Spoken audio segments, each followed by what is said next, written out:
Bonjour, je suis Linda Lefebvre, analyste à Statistique Canada.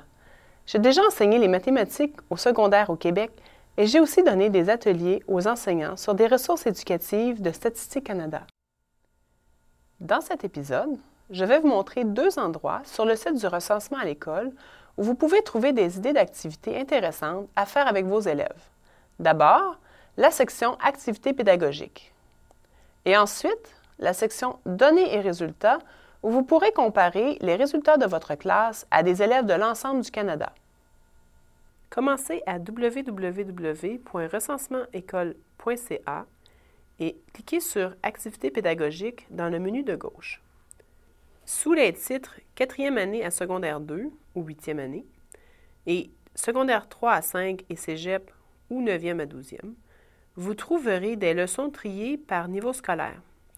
Ces leçons ont été écrites par un groupe d'enseignants en conformité avec le curriculum de diverses provinces. Je suis certaine que vous trouverez quelque chose approprié pour votre niveau et vos besoins. Si on regarde d'abord sous 4e année à secondaire 2 ou 8e année, on peut voir que certaines des leçons ont rapport à divers types de diagrammes. Par exemple, la première leçon, Quel zoo, examine comment le fait de changer l'échelle d'un diagramme à bande change ce que le diagramme communique. La troisième leçon, En route pour l'école, demande aux élèves de créer des diagrammes tige et feuille en utilisant les données qui portent sur le temps nécessaire pour se rendre à l'école. Puis, ils utilisent les données sur le mode de transport pour créer des diagrammes circulaires. Vous verrez une grande variété de sujets couverts, de l'effet du billet sur les enquêtes dans Y a-t-il billet ou non, à la moyenne, médiane et mode, dans Combien y a-t-il de personnes dans un ménage canadien et Êtes-vous un élève modal? Dans la leçon Quelle sera votre taille? Les élèves utilisent leur taille et des pourcentages pour prédire leur taille à l'âge adulte. Remarquez que plusieurs des leçons ont deux versions, une pour les jeunes et une pour les plus vieux. C'est le cas de Modèle de comportement et héros, La théorie de Vitruve s'applique-t-elle à vous? Et Le Canada recycle et vous. Plusieurs activités de la section secondaire 3 à 5 et cégep, ou 9e à 12e année, permettent aux élèves d'explorer la corrélation, la droite de meilleur ajustement et les nuages de points. Regardez Avez-vous de grands pieds? Que disent vos pieds? La théorie de Vitruve s'applique-t-elle à vous? Pour ces concepts. Les activités maths égale jeu et études de l'échantillonnage et des intervalles de confiance enseignent toutes deux les histogrammes et l'écart type. Toutes les leçons peuvent être téléchargées et imprimées pour en donner une copie à vos élèves.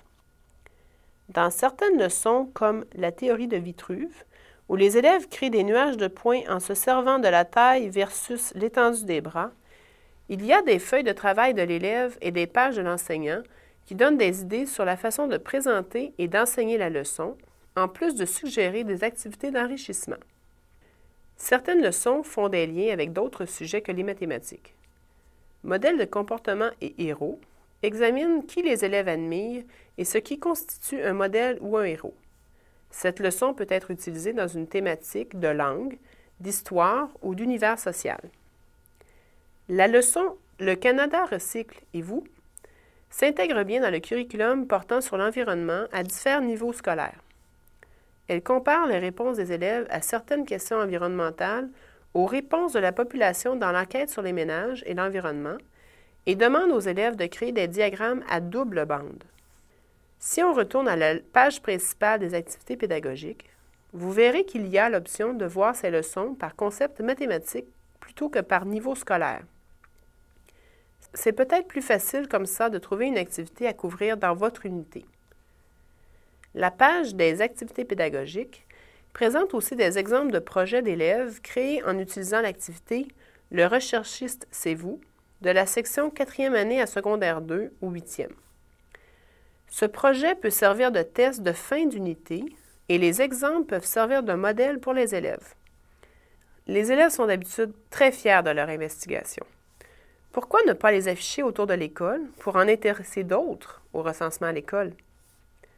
Sur la page « Activités pédagogiques », vous trouverez aussi des conseils pour utiliser les données de votre classe, des idées pour créer vos propres activités de suivi Il y a un lien ici vers le guide de l'enseignant sur la découverte des données que vous pouvez utiliser comme manuel de base pour les concepts et le vocabulaire liés aux données. Il y a aussi un lien vers le site du recensement à l'école du Royaume-Uni, mais seulement en anglais. Ce site contient aussi beaucoup de matériel qui pourrait vous donner des idées. Une petite note. La plupart des activités peuvent être réalisées soit avec des ordinateurs ou avec papier et crayon. Mais si vous utilisez un ordinateur, assurez-vous de réserver à l'avance votre temps d'ordinateur. Une des choses les plus intéressantes est de comparer les données de votre classe à d'autres données du recensement à l'école recueillies ailleurs au Canada pour voir jusqu'à quel point les résultats de votre classe ressemblent à ceux des autres élèves. Une façon de faire ceci est d'utiliser les résultats des élèves qui ont rempli le questionnaire du recensement à l'école les années précédentes. À chaque année, les résultats de tous les élèves qui ont complété l'enquête sont colligés en une seule base de données et on calcule des moyennes pour toutes les questions de l'enquête. Ces moyennes se trouvent sur la page Résultats sommaires canadiens du recensement à l'école. Peu importe où vous êtes sur le site du recensement à l'école, cliquez sur Données et résultats dans le menu de gauche. Puis au milieu de la page, cliquez sur Résultats sommaires canadiens. Regardons les résultats sommaires pour 2008 et 2009. Vous verrez que vous avez aussi l'option de regarder certaines questions par province et territoire, mais pour le moment, cliquons sur Canada. Vous avez le choix de 34 questions prises de 2 versions du questionnaire. Regardons le tableau 3, taille moyenne selon l'âge. Le tableau a compilé, selon l'âge, la taille moyenne de tous les élèves, garçons et filles, qui ont répondu pendant l'année scolaire 2008-2009. Pouvez-vous trouver un âge où les filles sont plus grandes que les garçons? Jusqu'à l'âge de 11 ans, la taille des gars et des filles se ressemble pas mal, mais les gars sont plus grands que les filles. Mais regardez à 11 ans. À cet âge-là, les filles sont en moyenne un petit peu plus grandes que les gars par 0,2 cm. Et puis après ça, les gars reprennent de l'avance et la différence augmente dans les années de l'adolescence. Est-ce que vous êtes curieux de savoir si la taille moyenne des élèves de votre classe ressemble à celle des autres élèves du même âge? Votre classe aura du plaisir à se comparer en utilisant aussi d'autres questions de l'enquête. Par exemple, tableau 22. Quel moyen utilisez-vous le plus souvent pour communiquer avec vos amis? Au niveau élémentaire et secondaire, les élèves privilégient le contact en personne. Est-ce pareil dans votre classe? Ou encore, tableau 11 et 34, la moyenne du temps de réaction et le jeu de mémoire. Qui est plus vite en moyenne, les filles ou les gars? Est-ce que ça change avec l'âge? Et dans votre classe, est-ce que c'est pareil? Et on pourrait continuer longtemps l'exploration. J'espère que cette introduction aux activités pédagogiques et aux résultats sommaires du Canada commence à vous donner des idées intéressantes sur comment utiliser l'ensemble de données de votre classe. Je pense que vous trouverez ça facile d'utiliser les données pour couvrir des éléments de votre programme. Bien du plaisir dans votre exploration.